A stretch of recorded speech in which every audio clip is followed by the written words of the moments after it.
The mall buzzed with the noise of holiday shoppers, laughing kids, jingling registers, and the distant hum of Christmas carols, but Walter heard something different.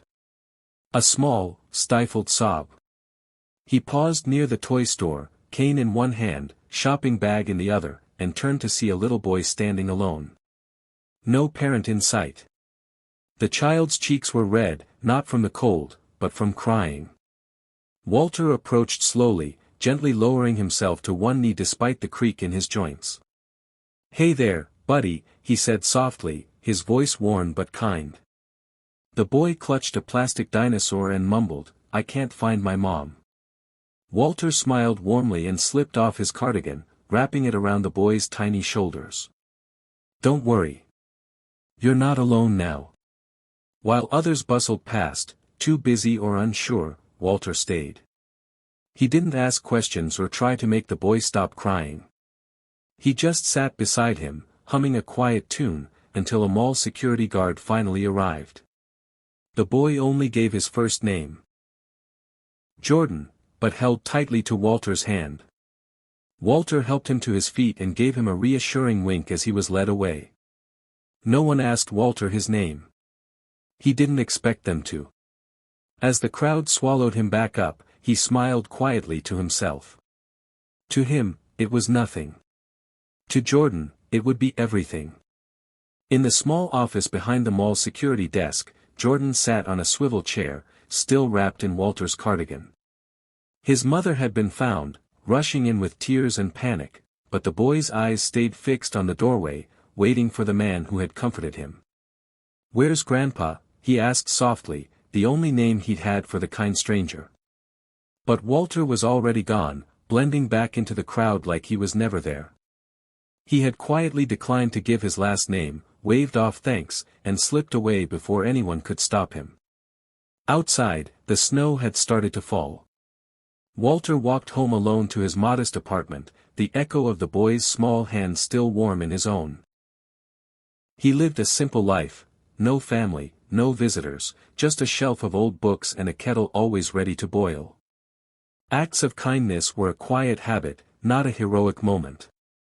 He never expected to be remembered.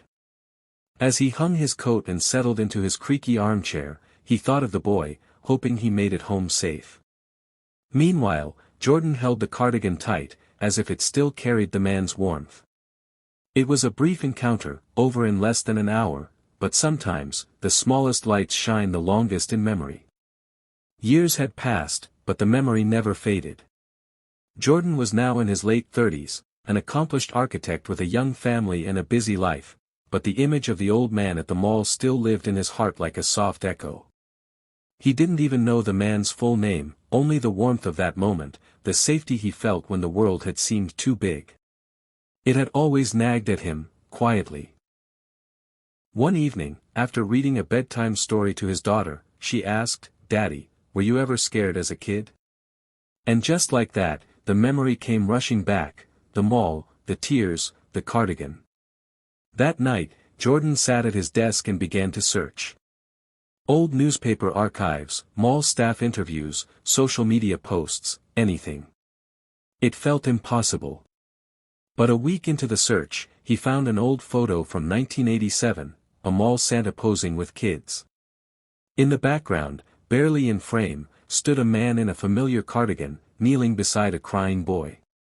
Jordan's breath caught. It was him. He traced the image, heart pounding. That was the man who had stayed with him when he was lost. A caption mentioned a volunteer named Walter, a retired teacher who helped at the mall during holidays.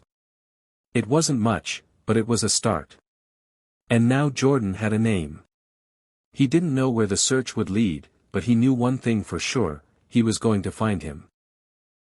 The senior center was quiet, the kind of quiet that settles after years of noise and motion.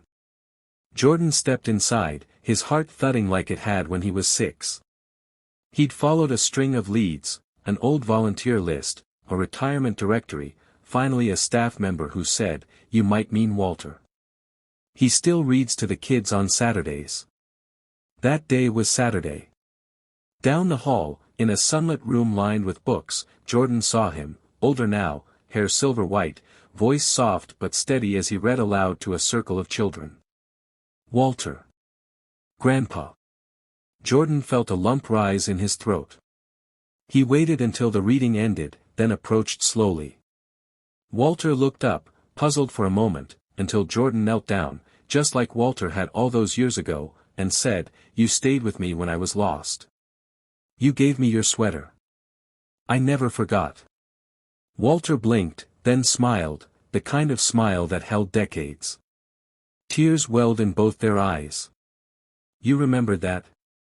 Walter said, voice cracking. Jordan nodded, his voice shaking. "You made me feel safe when I was alone. I've built a good life because of what you showed me that day. And now, I want to give something back." He handed Walter an envelope. Inside was a photo of a small, cozy house with a garden, and a note, "This is your home now, if you'll let me.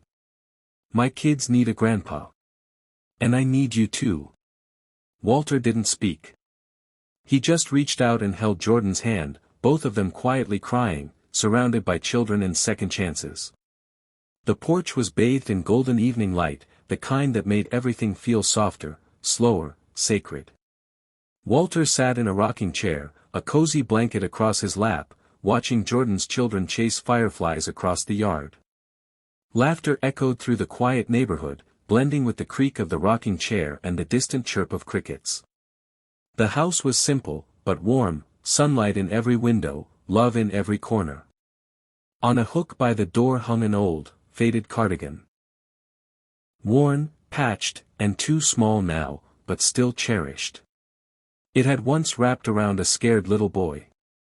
Now, it hung as a quiet reminder of a moment that changed everything. Inside, Jordan's wife was setting the table. His youngest daughter peeked out the door. "Grandpa, dinner's ready." Walter smiled, his eyes misty but full of joy. He stood slowly, steady by the rail, and looked back one more time at the yard, the home, the life he never thought he'd have. He had lived so many years alone, never asking for anything. Now, he had something more than he ever expected, a family, a place to belong, and a love that had come full circle. As he stepped inside, laughter waiting for him, a quiet thought filled his heart. Sometimes the kindness we give away returns when we need it most, wrapped in warmth, and multiplied by love.